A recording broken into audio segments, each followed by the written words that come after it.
नमस्कार, मैं झांसी बोल रहा हूँ। मैं भारत के उत्तर प्रदेश राज्य का एक महत्वपूर्ण नगर हूँ और मैं तो इतना महत्वपूर्ण नहीं हूँ जितना वो नाम महत्वपूर्ण है जिसकी वजह से मुझे पूरी दुनिया में जाना जाता है। जी हाँ, मैं बात कर रहा हूँ रानी लक्ष्मीबाई की, जिन्हें झांसी की रानी कहा जाता है। मैं कितना खुशकिस्मत हूँ कि महान स्वतंत्रता सेनानी झांसी की रानी के नाम को मेरे साथ जाना जाता है। झांसी की रानी इस शब्द ने मुझे विश्व में विख्यात किया है और मुझे गौरवान्वित किया है। मैं पहुज और बेतवा नदी के बीच स्थित वीरता और साहस का प्रतीक हूँ। आज मेरे इतिहास को लोग पूरी तरह भूल चुके हैं। एक समय में बुंदेलखंड का अहम हिस्सा हुआ करता था और इसी वजह से बुंदेलों के कई रीति रिवाज और परंपराओं को आज भी मुझ में आप देख सकते हैं। मुगल और मराठाओं ने मेरी संस्कृति पर काफी प्रभाव डाला है। इन दोनों ने ही मेरे इतिहास में काफी महत्वपूर्ण भूमिकाएं निभाई हैं। मुझे गेटवे टू बुंदेलखंड के नाम से भी जाना जाता है। आबादी के लिहाज से मैं उत्तर प्रदेश राज्य का 25वां सबसे छोटा और क्षेत्रफल के हिसाब से उत्तर प्रदेश राज्य का 9वां सबसे बड़ा जिला हूँ। धार्मिक दृष्टिकोण से मुझ में 91% हिंदू, 7% मुस्लिम व अन्य धर्म के लोग बसे हैं।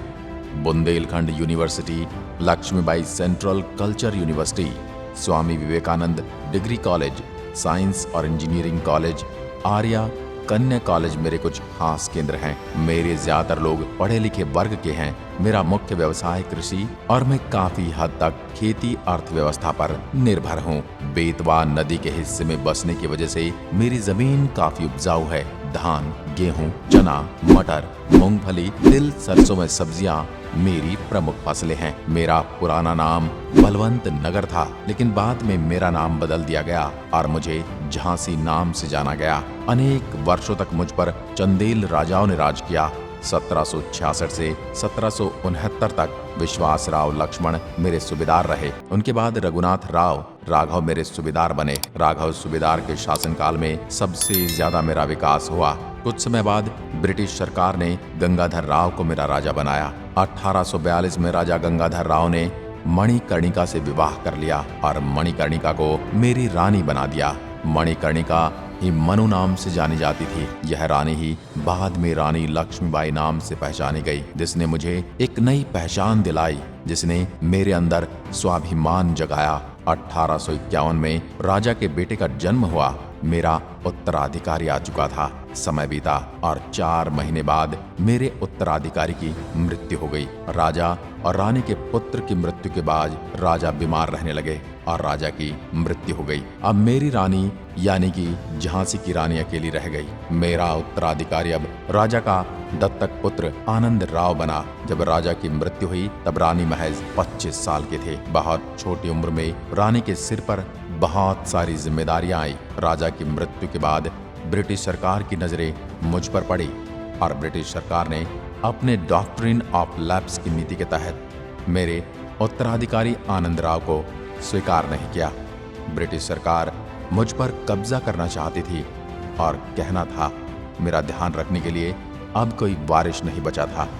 पर यह बात मेरी रानी को मंजूर नहीं थी। मेरी रानी अपनी अंतिम सांसों तक मेरे लिए अकेले ही लड़ती रही।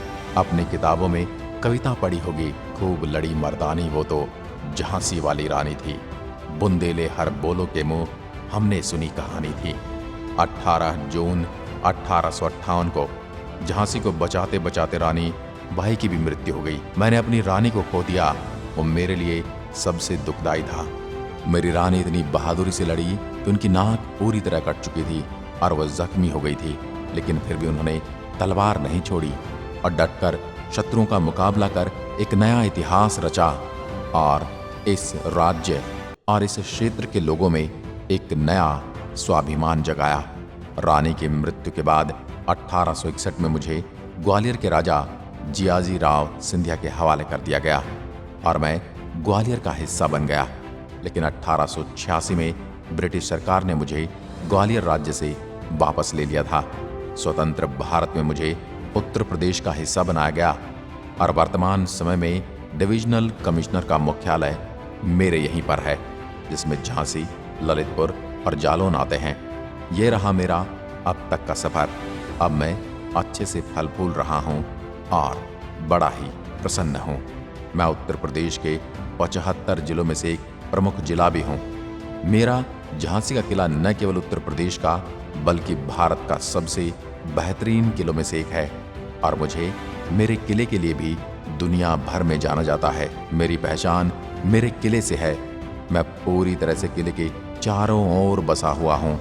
1613 में ओरछा के राजा वीर सिंह देव इस किले का निर्माण करवा कर गए थे। 15 एकड़ के विशाल क्षेत्र में फैले मेरे इस किले के निर्माण में करीब 11 साल का समय लगा था।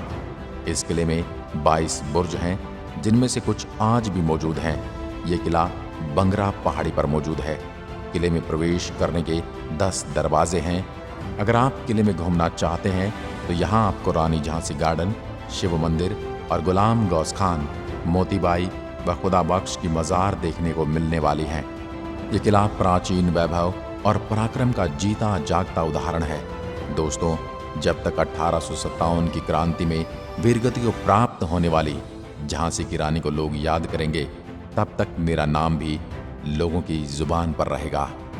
मैं अपने खूबसूरत पर्यटन स्थलों के लिए भी प्रसिद्ध हूँ और लाखों सैलानी यहाँ मेरी खूबसूरती को निहारने आते हैं। झांसी का किला, रानी महल, बुआ सागर, सखी के हनुमान मंदिर, झांसी गणेश मंदिर, हर्बल गार्डन, चतुर्भुज मंदिर, महालक्ष्मी मंदिर, झांसी म्यूजियम, ओरछा राम मंदिर, परिछा बंधा, पनारिया नाथ झरना, गढ़मऊ लेक, अतिया ताल झांसी, ओरछा चिड़ियाघर आदि मेरे प्रमुख पर्यटन स्थल हैं, जिन्हें एक बार देखने के बाद आप दोबारा मुझसे मिलना जरूर चाहेंगे।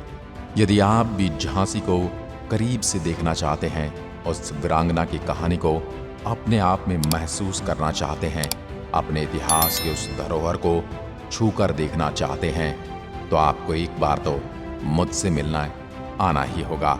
मैं झांसी आपको आमंत्रित करता हूं और आपकी राह में पल के बिछाए बैठा हूं। मैं झांसी आपसे मिलने का इंतजार करूंगा।